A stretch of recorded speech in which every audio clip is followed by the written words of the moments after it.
Здравствуйте! В эфире информационный выпуск Амши Кшара. Сегодня в программе 158 миллионов выделено в следующем году на единовременные выплаты за рождение детей. Кабмин утвердил целевую программу развития демографии. 13 вопросов повестки дня рассмотрели депутаты Народного собрания на первом заседании осенней сессии. Съезд политической партии «Народный фронт Абхазии», приуроченный к десятилетию организации, прошел в Сухуме.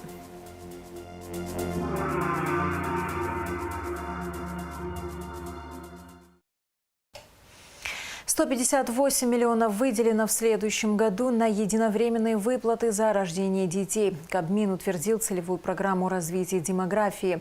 Доходы государственного бюджета в 2026 году составят 9 миллиардов рублей, расходы – 19,4 миллиарда. Предусмотрена поддержка таких ключевых направлений, как сельское хозяйство, малое и среднее предпринимательство, местные бюджеты.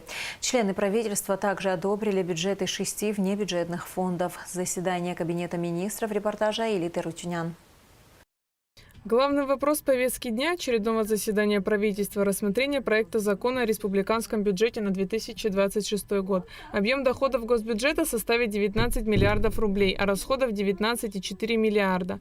Доходы республиканского бюджета – 14,3 миллиарда рублей, в том числе российская финпомощь – 4 миллиарда 25 миллионов рублей в целях социально-экономического развития, 1 миллиард в рамках инвестпрограммы на 2026-2028 годы, 250 миллионов на финансирование мероприятий господдержки отраслей экономики на 2026-2028 годы. Расходы республиканского бюджета 14 миллиардов 700 миллионов рублей. Дефицит 426 миллионов. По словам министра финансов Саида Губас, в 2026 году предусмотрено 14 ведомственных целевых программ в сферах здравоохранения, науки, сельского хозяйства, финансов и других. На их реализацию планируется выделить 1,4 миллиарда рублей. Помимо этого, около 500 миллионов рублей будет направлено на мероприятия в сферах образования, спорта и социальной поддержки, молодежной политики.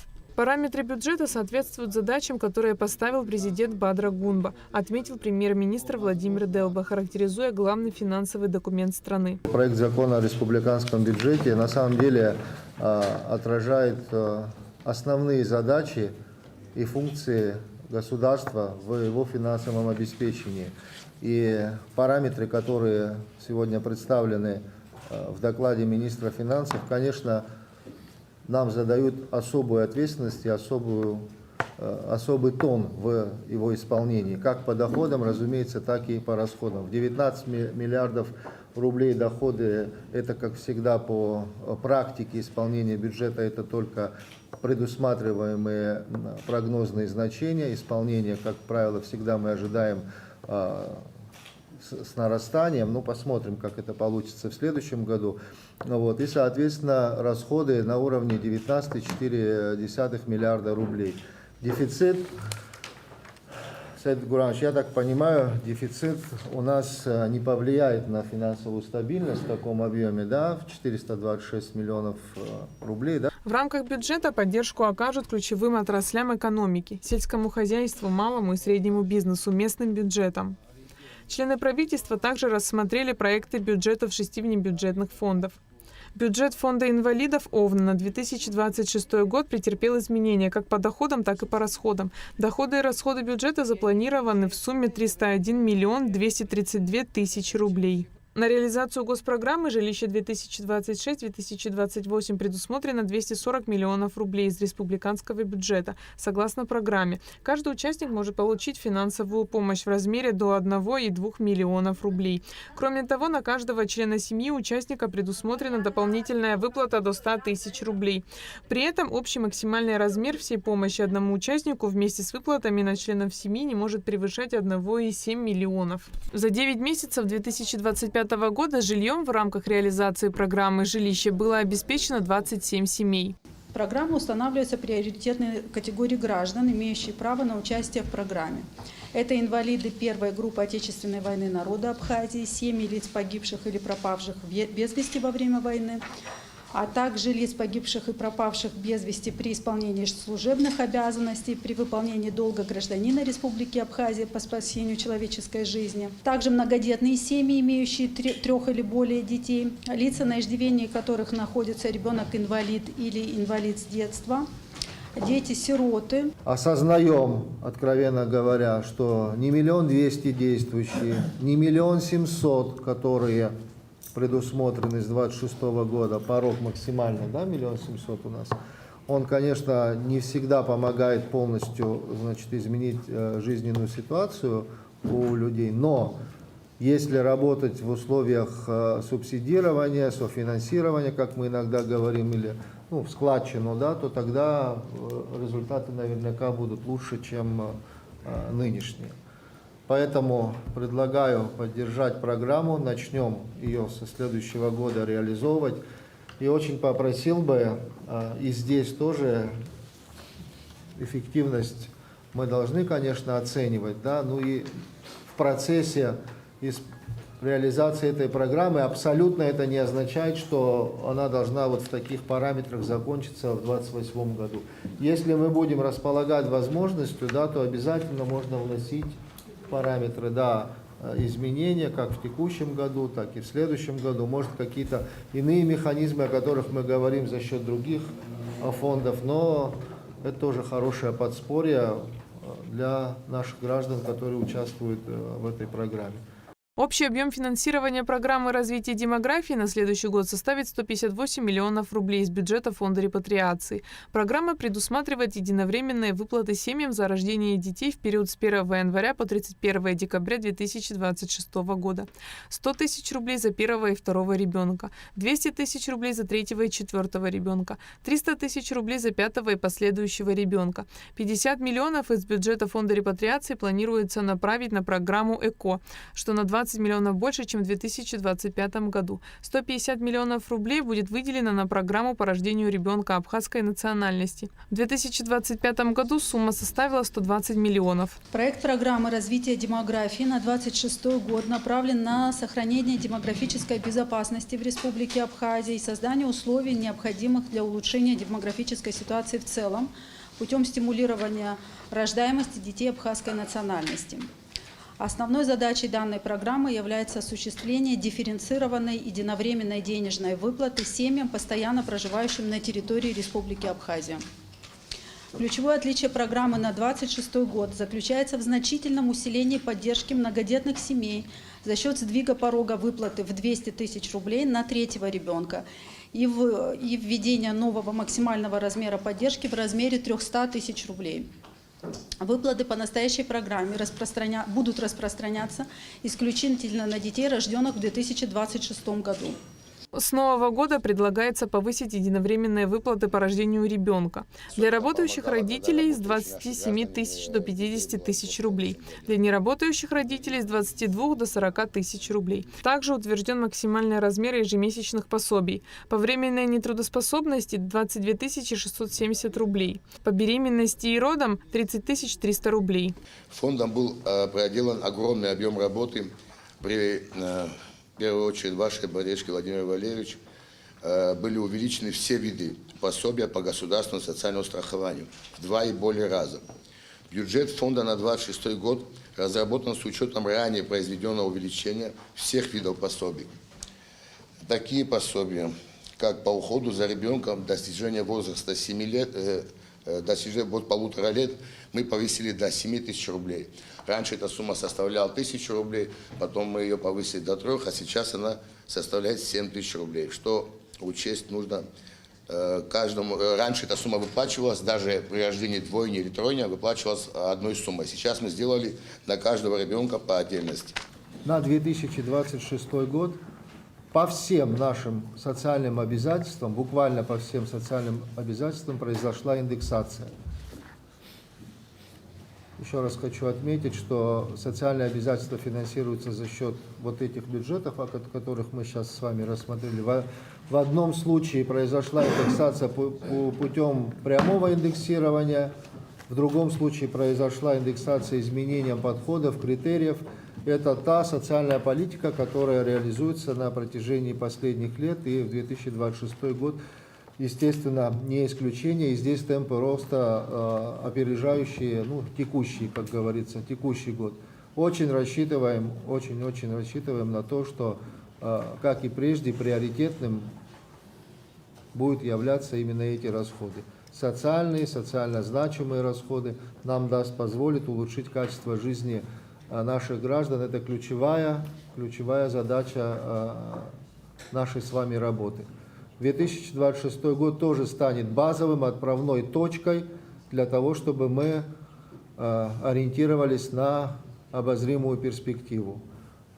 Темпы роста. В 2026 году бюджет фонда обязательного медицинского страхования составит около 114 миллионов рублей. Основная статья расходов, по словам председателя фонда Валентины Жиба, приходится на программы родовспоможения и приобретение препаратов для онкобольных. На онкопрепараты предусмотрено более 96 миллионов рублей.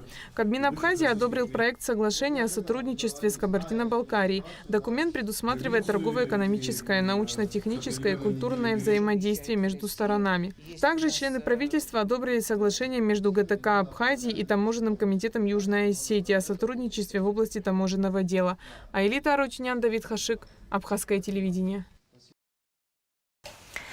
Размер пенсии отдельным категориям пенсионеров будет повышен с нового года. Также увеличен размер персональной пенсии. 13 вопросов повестки дня рассмотрели депутаты Народного собрания на первом заседании осенней сессии.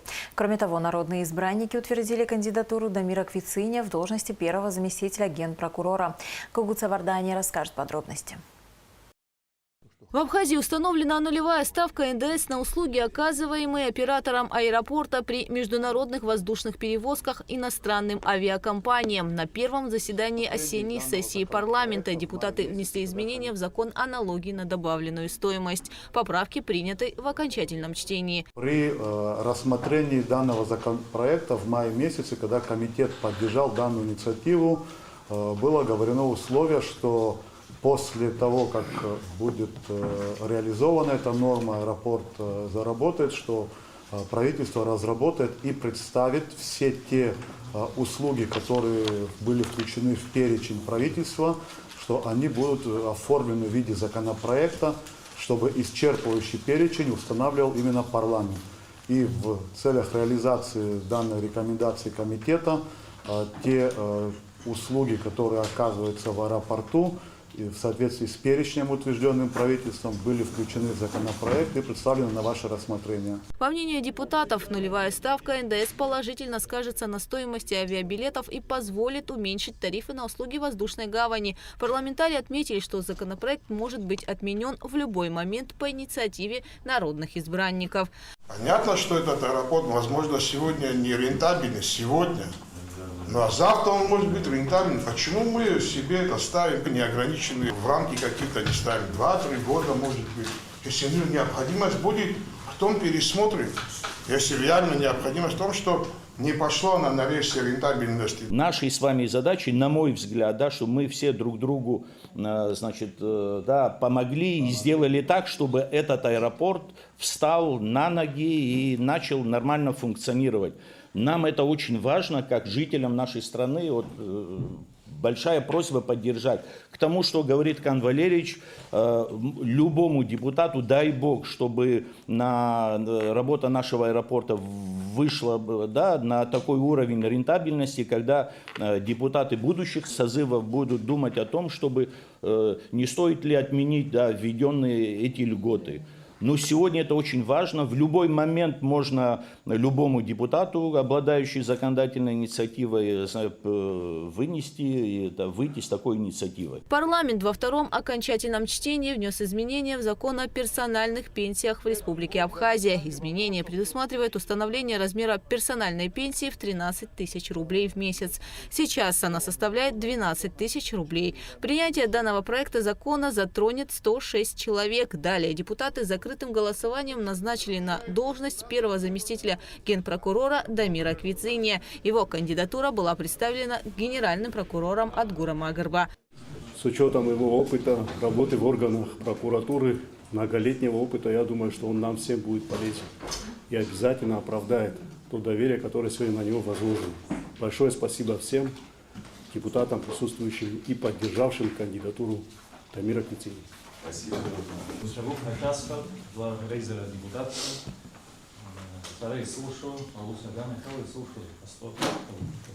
Также парламент принял закон о повышении размера пенсии отдельным категориям пенсионеров. Предусмотрено увеличение на 2000 рублей ежемесячных пенсионных выплат пенсионерам, имеющим звание Герой Абхазии, награжденным орденом Леона и медалью за отвагу. Проектом закона также предусмотрено увеличение на 1000 рублей размеров ежемесячных пенсионных выплат инвалидам ОВНА 1, 2, 3 групп, семьям погибших в Отечественной войне народа Абхазии, семьям умерших инвалидов и семьям добровольцев, погибших при защите Республики Абхазия в период с октября 1993 года по декабрь 1994. Депутаты парламента во втором окончательном чтении внесли изменения в законопроект, касающийся ответственности за нарушение правил торговли алкогольной и табачной продукцией. Теперь штрафы составляют от 30 до 80 минимальных размеров оплаты труда. Далее депутаты приняли в первом и втором чтениях законопроект о конфискации и уничтожении аппаратов для майнинга. На сегодняшний день конфисковано более 4000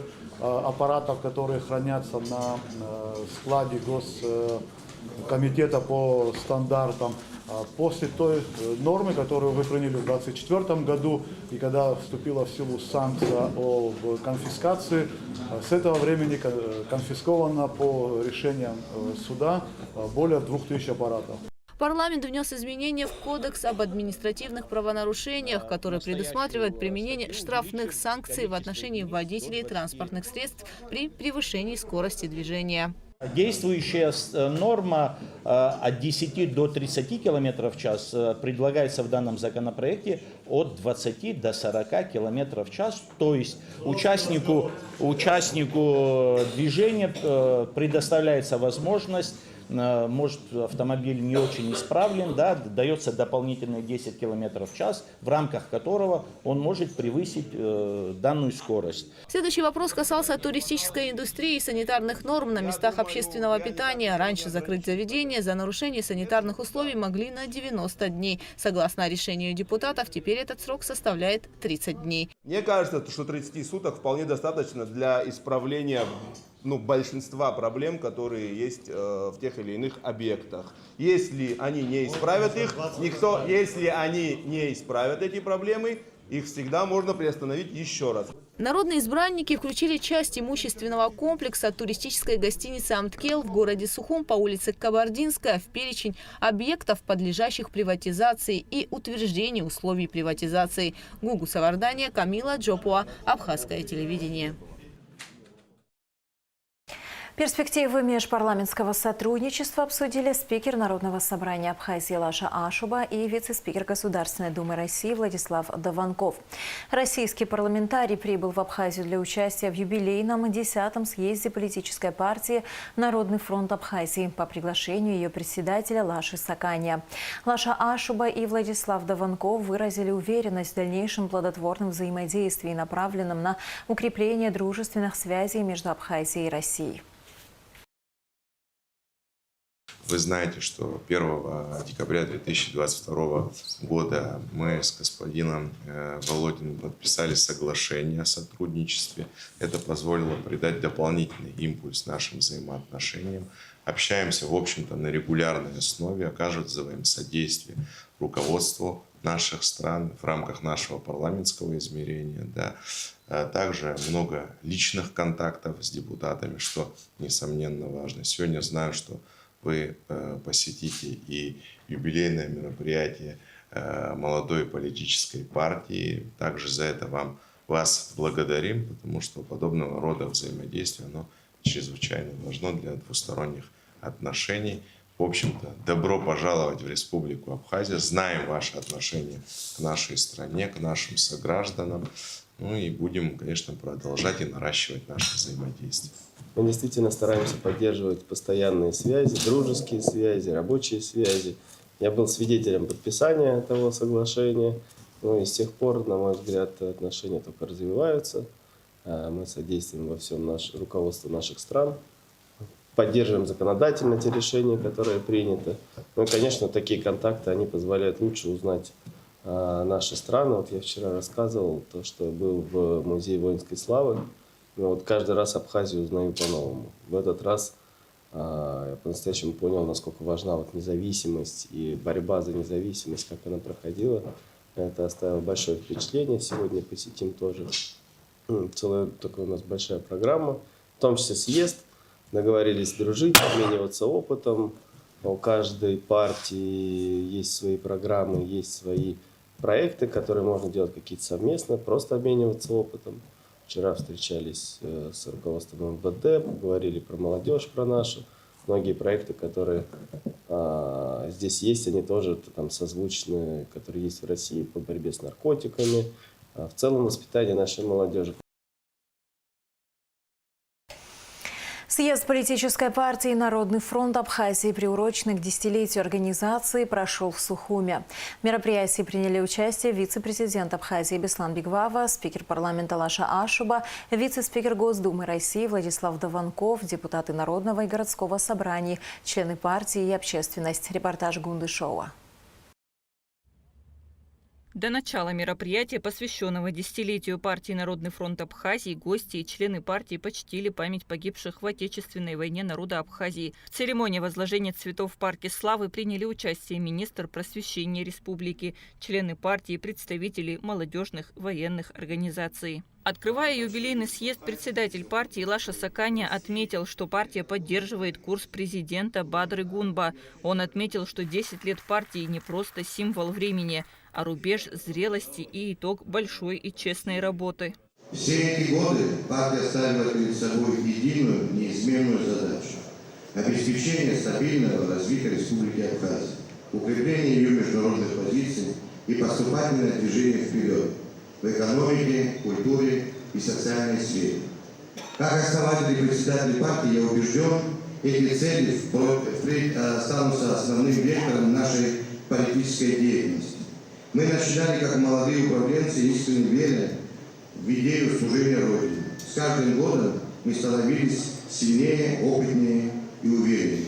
10-й съезд Народного фронта Абхазии прошел в необычном формате. Вместо традиционной повестки – экономический форум, где была представлена новая политическая программа партии. Обсуждены конкретные предложения по развитию страны. Развитие сотрудничества между Россией и Абхазией продолжается, особенно в сферах технологий, образования и обмена опытом, отметил заместитель председателя Госдумы Владислав Даванков. Отношения между нашими странами улучшаются из года в год. Такую динамику придают наши президенты наших стран, парламенты наших стран. Мы стараемся также поддерживать эту динамику. Ну а мы на уровне партии обмениваться опытом. Опыт большой есть в Абхазии, есть опыт большой в России. И вот многие темы, например, работа с молодежью, образование, инновации, это все то, что поможет нашим странам быть уверенно смотреть в будущее. В 2026 году партия «Народный фронт Абхазии» и «Новые люди» заключат соглашение, сообщил в ходе пресс-подхода заместитель председателя Государственной Думы Российской Федерации Владислав Даванков. После официальной части мероприятия вице-президент Беслан Бигвава, председатель партии «Народный фронт Абхазии» Лаша Саканя и Владислав Даванков ответили на вопросы журналистов. Лаша Владимирович всегда оказывал поддержку и школам, и нашему спортклубу, футбольному клубу, никогда не оставался на обочине, всегда был рядом, всегда проявлял всякого рода инициативы. Мы с ним проработали почти 4 года, он никогда не был безучастным к проблемам. Это не только касалось Орджоникидзевского района, но и других районов. Конечно, что я и говорил, хотелось бы пожелать мудрости решений и политического долголетия. Встретились с активом, встретились с основателями. И, конечно, под большим впечатлением от того, как уже много сделано самой партии, ее активом, ее, знаете, самыми активными людьми. Мы были в военном госпитале, посмотрели открытие новой библиотеки. Мы обсудили с ними шаги на будущее, как мы можем вместе сотрудничать. Нашли очень много общего, общей темы наших программ и, главное, совместные проекты. Пригласил коллег посетить Москву в конце января тоже на наш съезд. где мы планируем заключить соглашение о сотрудничестве для того, чтобы еще больше поддерживать друг друга, потому что отношения как между нашими партиями, так и между нашими парламентами, президентами и, главное, нашими странами только улучшаются. И мы надеемся свой посильный вклад в это сделать, в это развитие не только экономических, но и культурных отношений, ну и братских, дружеских отношений. Наша партия как работала, так и будет работать дальше. Мы будем помогать районам Абхазии, мы будем заниматься благотворительной деятельностью. Все то, что мы делали, мы будем с большей отдачей делать. И более того, с появлением таких друзей, как партия «Новые люди», когда мы заключим соглашение, я думаю, у нас все пойдет по-новому. Новые люди, Народный фронт Абхазии – это две партии, которые будут бок о бок идти в Абхазии и в России. В заключение председатель партии Лаша Сакани рассказал о том, что партия выдвигает 4 кандидата на выборах в органы местного самоуправления. Также партия «Народный фронт Абхазии» заявила о намерении поддерживать политический курс, направленный на укрепление суверенитета и социально-экономическое развитие республики. Кундашова, Давид Хашиг, Абхазское телевидение. Дикая дивизия Донбасса опровергла фейковые письма, поступившие на электронные адреса госорганов от имени интернациональной бригады «Пятнашка». В заявлении подчеркнуто, что рассылка – вброс украинских спецслужб, цель которых посеять недоверие и создать видимость несуществующих проблем в рядах подразделения. Бригада «Пятнашка» действует в постоянной координации с руководством Абхазии, и все вопросы решаются через официальные каналы. Граждан и госструктуры призвали проверять информацию и не поддаваться на провокации, направленные на подрыв единства и стабильности.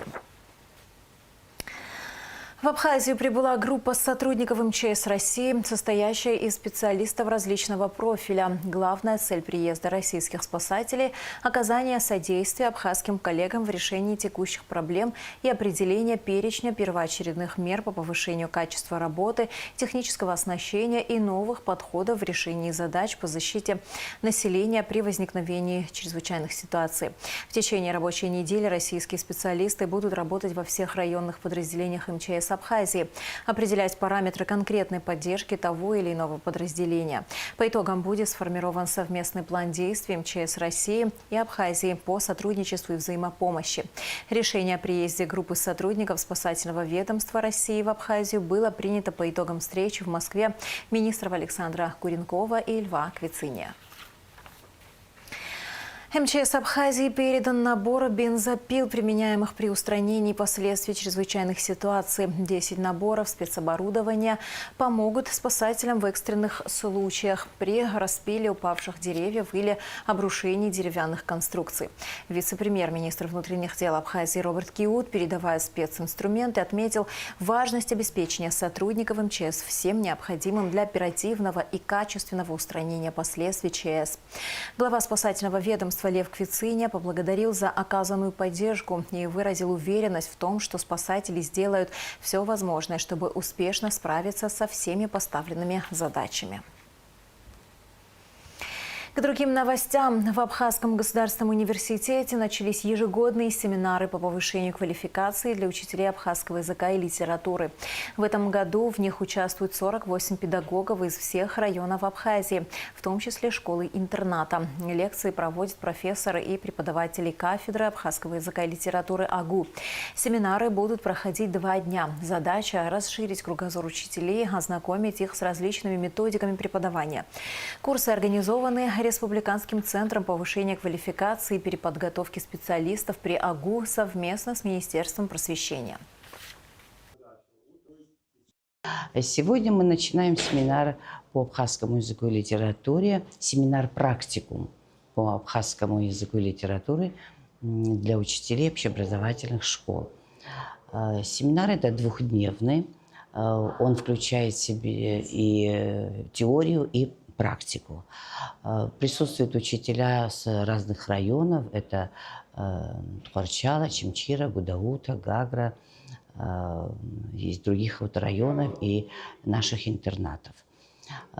Целью наших курсов является это совершенствование компетенции учителя и также улучшение их теоретических знаний. Мы надеемся, что курсы будут плодотворны. 10 учеников пицунских школ приглашены на неделю атомной моды в Москве. Путевки школьникам вручила директор департамента по работе с регионами и органами государственной власти концерта «Росэнергоатом» Светлана Чурилова. В рамках работы фестиваля фотографии «Территория успеха в объятиях природы». Фестиваль «Территория успеха в объятиях природы» – международный проект Росатома прошел в Пицунде, приурочен к 80-летию атомной отрасли России. Фотопроект был запущен 8 лет назад. За это время в нем приняли участие и стали победителями 250 человек из России, Абхазии, Белоруссии и Венгрии. Среди них 15 детей из Абхазии. Цель проекта – поиск и поддержка талантливых детей в области фотографии, ранняя профориентация, а также популяризация культуры безопасности атомной энергетики через художественные образы природы атомных городов. Группа школьников из Абхазии проводит осенние каникулы в Санкт-Петербурге. Поездка организована администрацией Санкт-Петербурга совместно с почетным консулом Республики Абхазия Владимиром Бигвава и председателем политической партии «Народный фронт Абхазии» Лашей Саканье. В составе делегации 42 школьника, 8 студентов и 5 сопровождающих лиц. Для них организована насыщенная культурно-досуговая программа, включающая посещение значимых памятников истории и культуры Санкт-Петербурга. Студентам также предстоит пройти программу подготовки к чемпионату профессионального мастерства «Профессионалы». Будущие специалисты изучат теорию в колледже кулинарного мастерства и колледже туризма Санкт-Петербурга, которую затем применят на практике. По окончании программы все гости будут награждены памятными подарками. 19-я республиканская военно-спортивная игра «Аяйра» стартовала в Абхазии. Она посвящена 80-летию со дня рождения первого президента Абхазии Владислава Ардзенба.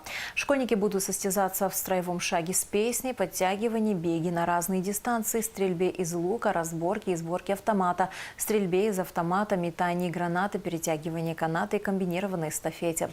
Мероприятие продлится до 1 ноября.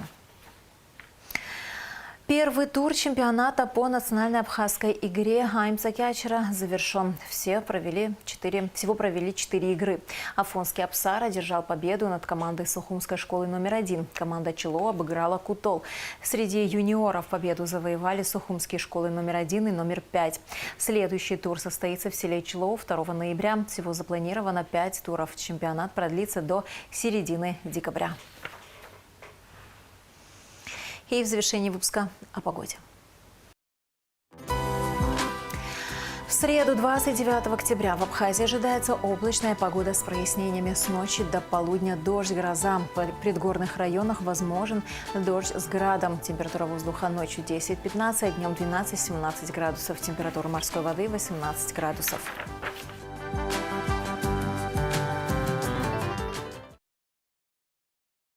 На этом наш выпуск завершен. До скорых встреч в эфире.